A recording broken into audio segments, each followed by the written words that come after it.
नमस्कार, शाम के 4 बजने वाले वक्त है फास्ट एंड फैक्ट्स का। फास्ट एंड फैक्ट्स में देखिए आज की तमाम बड़ी खबरें पूरी रिसर्च के साथ। मैं हूं सचिन, मेरे साथ है विद्या। नमस्कार। उत्तर प्रदेश कांग्रेस की नेता रीता बहुगुणा जोशी आज बीजेपी में शामिल हो गई। कई दिनों से चल रही अटकलों पर आखिरकार विराम लग गया। दिल्ली के बीजेपी हेडक्वार्टर में रीता बहुगुणा जोशी पार्टी अध्यक्ष अमित शाह की मौजूदगी में बीजेपी में शामिल हो गईं। स्वीकार नहीं कर रही है सर्जिकल स्ट्राइक हुई और प्रमाण मांग रही है और संदेह उत्पन्न कर रही है, तो फिर पूरे विश्व में जो हमारी साख है, जो हमारी बात है, वो कमजोर पड़ी। खून की दलाली, जब इस तरह की बातें आई तो इससे पूरा देश क्षुब्ध हुआ और मैं भी बहुत ही मुझे भी तकलीफ और दुख हुआ कि ये अपने परिवार के इतिहास को दोहराने में कहीं भी चूक नहीं रही। इनका परिवार हो या ये, इनके परिवार में ये चौथा पांचवा बदलाव है। रीता बहुगुणा जोशी यूपी में शीला दीक्षित को कांग्रेस की तरफ से मुख्यमंत्री पद का उम्मीदवार बनाए जाने से नाराज थी। रीता बहुगुणा जोशी लखनऊ कैंट से विधायक है, यूपी कांग्रेस के अध्यक्ष रह चुकी हैं। रीता बहुगुणा जोशी 5 साल तक इलाहाबाद की मेयर भी रही हैं। रीता बहुगुणा जोशी के भाई और उत्तराखंड के पूर्व मुख्यमंत्री विजय बहुगुणा भी कांग्रेस छोड़कर बीजेपी में शामिल हुए थे। रीता बहुगुणा जोशी यूपी राजनीति के दिग्गज हेमवती नंदन बहुगुणा की बेटी हैं। रीता बहुगुणा जोशी ने 2014 में लखनऊ से राजनाथ सिंह के खिलाफ लोकसभा का चुनाव लड़ा था, लेकिन हार गई थी। बिहार के गया में स्कूल छात्र की हत्या के आरोपी रॉकी यादव को हाईकोर्ट ने जमानत दे दी है। हाईकोर्ट के फैसले के बाद पीड़ित छात्र के परिवार ने नीतीश सरकार पर सवाल उठाया। हाईकोर्ट के फैसले पर आदित्य सचदेवा की मां की आंखों से आंसू निकल गए। अदालत के फैसले को बिहार सरकार के लिए काला दिन बताया गया। मुख्यमंत्री नीतीश कुमार पर उन्होंने वादा खिलाफी का आरोप लगाया। आदित्य के माता पिता ने ये भी कहा कि वो हाईकोर्ट के फैसले के खिलाफ सुप्रीम कोर्ट नहीं जाएंगे। सरकार से तो हम उम्मीद लगाए हुए हैं कि सुप्रीम कोर्ट जाएंगे, लेकिन उम्मीद क्या लगाएं जब उन्होंने वादा जो किया, जो यहाँ पर ही वादा पूरा नहीं हुआ, तब क्या उम्मीद लगाएं। ये भी जस्टिस से चाहेंगे कि जो हमारी हाईकोर्ट जहाँ से उन्होंने दिया है इसको बेल, वो हमको खाली ये बता दें कि किस बिना पे इनको दिया है। बीजेपी ने रॉकी यादव की जमानत को अपराध और सरकार के मेल का नतीजा बताया।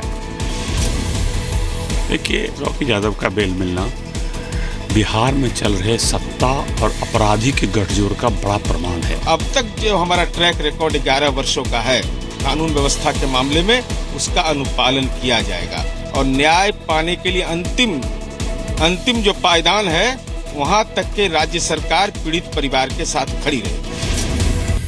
7 मई को गया के कारोबारी के बेटे आदित्य सचदेव की गोली मारकर हत्या की गई थी। वारदात के वक्त आदित्य अपने दोस्तों के साथ बर्थडे पार्टी में शामिल होकर लौट रहा था। आरोप है कि जेडीयू की निलंबित एमएलसी मनोरमा देवी के बेटे रॉकी ने अपनी कार ओवरटेक होने की वजह से आदित्य की हत्या की। बेटे को बचाने के आरोप में रॉकी की मां मनोरमा देवी और पिता बिंदी यादव को भी गिरफ्तार किया गया था। बिहार सरकार ने कहा कि हाईकोर्ट के फैसले के खिलाफ सुप्रीम कोर्ट में अपील करेगी। दिल्ली की जवाहरलाल नेहरू यूनिवर्सिटी में एक बार फिर हंगामा मचा है। एक छात्र के लापता होने से नाराज छात्र संघ के नेताओं ने 24 घंटे तक वाइस चांसलर को बंधक बनाया। छात्र संघ के नेताओं ने वाइस चांसलर और रजिस्ट्रार समेत यूनिवर्सिटी के कई अधिकारियों को बंधक बनाकर रखा था। प्रशासन के अल्टीमेटम के बाद उन्होंने सबको छोड़ा। However, the students are very adamant. They are not letting us go out of this building. They said we have several demands and the administration has to consider those demands. VC से छात्रों के सुलूक पर BJP ने निशाना साधा। JNU में कुछ छात्राएं ऐसे हैं जो लगता है पढ़ने के लिए नहीं आए, वो राजनीति करने के लिए आए हैं। पुलिस, दिल्ली पुलिस जो है वो कहाँ सो रही है कुछ पता नहीं। वाइस चांसलर कहते हैं कि ये पुलिस का काम है, लेकिन वाइस चांसलर की भी ड्यूटी है। जेएनयू छात्र संघ के नेता नजीब अहमद नाम के छात्र के लापता होने से नाराज हैं।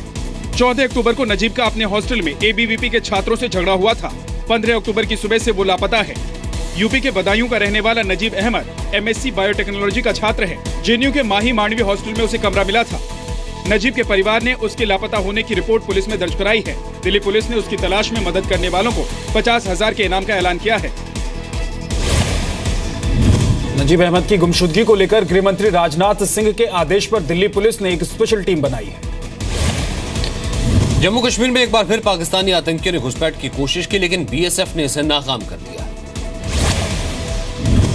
बीती रात 11:15 बजे के आसपास जम्मू के कठुआ जिले के हीरानगर सेक्टर में अंतर्राष्ट्रीय सीमा पर 5 से 6 आतंकियों ने घुसपैठ की कोशिश की, लेकिन बीएसएफ के मुस्तैद जवानों ने उन्हें देख लिया। इसके बाद आतंकियों की तरफ से जोरदार फायरिंग होने लगी। बीएसएफ ने भी इसका जवाब दिया। आखिर में पाकिस्तानी आतंकियों को भागना पड़ा। बीएसएफ ने एक आतंकी को घसीट कर ले जाते देखा। माना जा रहा है कि बीएसएफ की फायरिंग में वो आतंकी घायल हुआ है।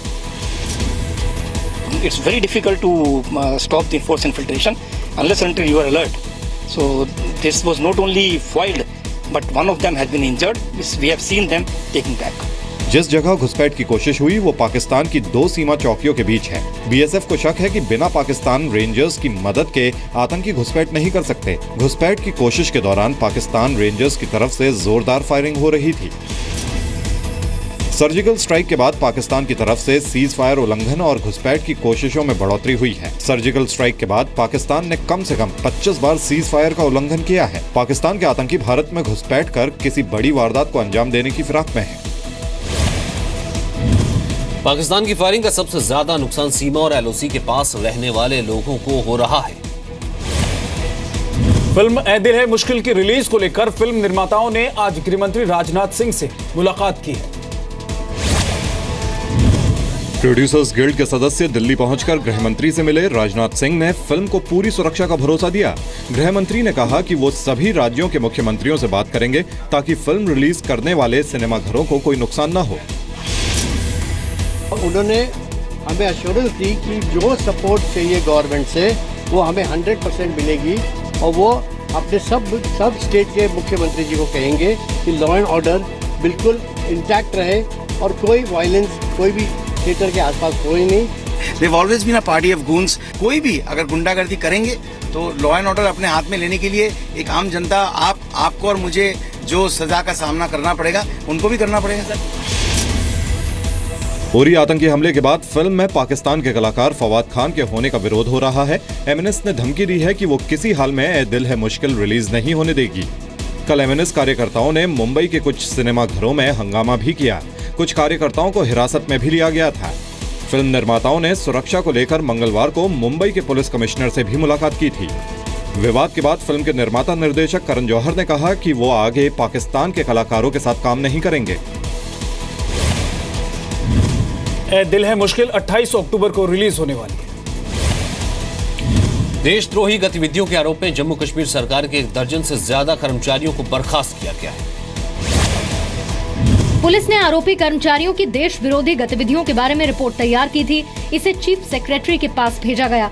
इसके बाद आरोपियों को नौकरी से निकालने का फैसला लिया गया। राज्य के जो 12 एम्प्लॉयज थे उनको निलंबित कर दिया है और ये कहा है कि वो जो एम्प्लॉयज है वो जो यहाँ पर पिछले 104 दिनों से प्रोटेस्ट हो रहे हैं उन प्रोटेस्ट में उनका हाथ था।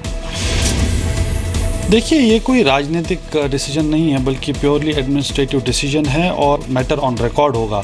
उसको देखने के बाद ही ठीक तरीके से उसको देखभाल के ही ऐसा कोई स्टेप लिया गया होगा। सियासी मसले में एक माशरे के एक समाज के सब तबकों के लोग शामिल होते हैं और उसमें से एक तबके को उनके खिलाफ एक्शन करना, उनको ब्लैकमेल करना, ये सरकार को शोभा नहीं देता।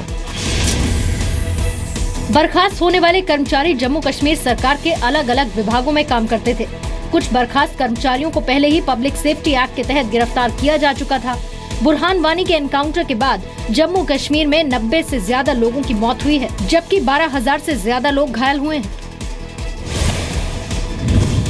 जम्मू कश्मीर सरकार ने संविधान के अनुच्छेद 126 के तहत आरोपी कर्मचारियों को बर्खास्त किया है। जम्मू कश्मीर में शहीद सुधीश कुमार की पत्नी और मां ने अन्न जल त्याग दिया है। शहीद की पत्नी की मांग है कि मुख्यमंत्री अखिलेश यादव को उनके गांव में आना चाहिए। यूपी के संभल जिले के अपने गांव में बिस्तर पर बेसुध पड़ी शहीद की पत्नी और शहीद की मां दोनों ने कहा है कि जब तक मुख्यमंत्री अखिलेश यादव नहीं आएंगे वो ना कुछ खाएंगी और ना ही पानी पिएंगी। गांव की गुर्जर पंचायत ने कहा है कि मुख्यमंत्री ने शहीद के अंतिम संस्कार में नहीं पहुंचकर अपमान किया है। मेरा बड़ा भाई था, हम दोनों साथ पढ़े, साथ पढ़ते हुए, साथ खेले, साथ ही एक स्कूल गए। आज वो मुझे छोड़ दुख तो है लेकिन गर्व है। देखो जी, हमारी बहू का पालन पोषण बहुत नौकरी मिले, हमारे लड़के की, हमारी बहू। जो राज्य सरकार का प्रशासन है उसे यही नहीं पता एक शहीद का किस तरीके से क्या किया जाता है। 3 दिन हो गए शहीद हुए, मुख्यमंत्री जी ने कोई स्टेटमेंट नहीं दिया, डीएम तक नहीं आए। 16 अक्टूबर को सुधीश कुमार जम्मू कश्मीर के राजौरी में पाकिस्तानी गोलीबारी में शहीद हो गए थे। शहीद जवान सुधीश का छोटा भाई कपिल भी सेना में है। मुख्यमंत्री कार्यालय ने शहीद की पत्नी को मुलाकात के लिए लखनऊ बुलाया, लेकिन परिवार ने इस पेशकश को ठुकरा दिया है। शहीद सुधीश के परिवार ने अंतिम संस्कार के दिन भी कहा था कि जब तक मुख्यमंत्री नहीं आएंगे वो अंत्येष्टि नहीं करेंगे, लेकिन उस दिन जिला प्रशासन के मनाने पर मान गया था परिवार। देश के 32 लाख डेबिट कार्ड पर खतरा है। इन 32 लाख ग्राहकों के डेबिट कार्ड या तो बदले जा सकते हैं या उनके पिन बदलने के निर्देश बैंक दे सकता है। कार्ड क्लोनिंग कर ऑनलाइन खरीदारी और पैसे निकाले जाने की शिकायत के बाद बैंक एहतियातन या तो डेबिट कार्ड बदल सकते हैं या ग्राहकों को पिन बदलने के लिए कह सकते हैं।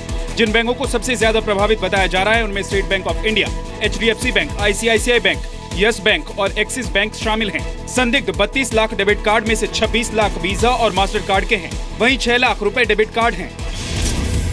सर, बैंकों को कुछ आपने कहा है, अपनी तरफ से कुछ इंस्ट्रक्शन दिया है कि क्या इसमें पहले जानकारी मिले, बिना जानकारी के कोई टिप्पणी नहीं की जा सकती है। हिटाची पेमेंट सर्विस सिस्टम से जुड़े एटीएम का इस्तेमाल करने वाले लोगों के पिन चोरी हुए हैं। Hitachi payment service yes bank के लिए एटीएम नेटवर्क चलाती है। सेंधमारी का ये मामला जुलाई के महीने में सामने आया था। जिन ग्राहकों से धोखाधड़ी हुई उन सभी ने यस बैंक के एटीएम का इस्तेमाल किया था।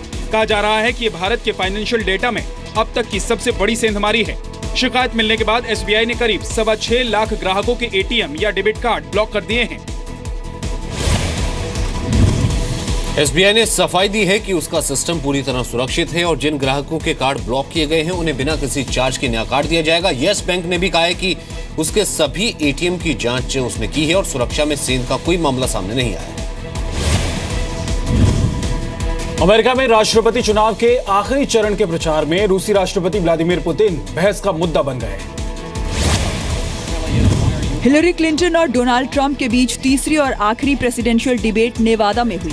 पिछली बार की तरह इस बार भी दोनों ने एक दूसरे से हाथ मिलाए बिना बहस की शुरुआत की। क्लिंटन और ट्रंप दोनों ने एक दूसरे पर रूस की कठपुतली होने का आरोप लगाया। The Russian government has engaged in espionage against Americans. They have hacked American websites, American accounts of private people, of institutions. Then they have given that information to WikiLeaks for the purpose of putting it on the internet. This has come from the highest levels of the Russian government, clearly from Putin himself. I don't know Putin. He said nice things about me. If we got along well, that would be good. If Russia and the United States got along well and went after ISIS, that would be good. He has no respect for her. He has no respect for our president. And I'll tell you what, we're in very serious trouble. America में राष्ट्रपति चुनाव के लिए 8 नवंबर को vote डाले जाएंगे। सर्वे के मुताबिक डेमोक्रेटिक उम्मीदवार हिलरी क्लिंटन को ट्रंप पर बढ़त हासिल है। ट्रंप ने इस्लामिक आतंकवाद को चुनाव में बड़ा मुद्दा बनाया है। हिलरी ने कहा है कि बगदादी को ओसामा की तरह मारा जाएगा। इससे पहले की 2 डिबेट न्यूयॉर्क और मिसूरी में हुई थी। पाकिस्तानी क्रिकेटर शाहिद अफरीदी की आत्मकथा को लेकर भी विवाद है। एक संगठन ने धमकी दी है कि वो अफरीदी की आत्मकथा मुंबई में नहीं बिकने देगी। पाकिस्तानी ऑलराउंडर की आत्मकथा शाहिद अफरीदी एंड ऑटोबायोग्राफी यूं तो अगले साल रिलीज होनी है, लेकिन मुंबई में अभी से विरोध शुरू हो गया है। एक अनजाने से संगठन तेजोमय संस्था ने कहा है कि वो मुंबई में इसकी बिक्री नहीं होने देगी। शाहिद अफरीदी या किसी भी पाकिस्तान के कलाकार साहित्यकार को भारत के भूमि में और भारत के भूमि में उनका प्रचार प्रसार नहीं करने दिया जाएगा। गवर्नमेंट ने नहीं कहा है कि ऑथर्स को कि बुक रिलीज को आप रुकाइए। सो whoever is doing it, they should think a little more in a mature way. Banned is not in my dictionary. Being a publisher is not in my dictionary. Philippines में हाइना नाम के तूफान ने तबाही मचा दी। खतरा हांगकांग पर भी है। मूसलाधार बारिश और तेज हवाओं ने उत्तरी फिलीपींस में ऐसा ही कोहराम मचाया हुआ है।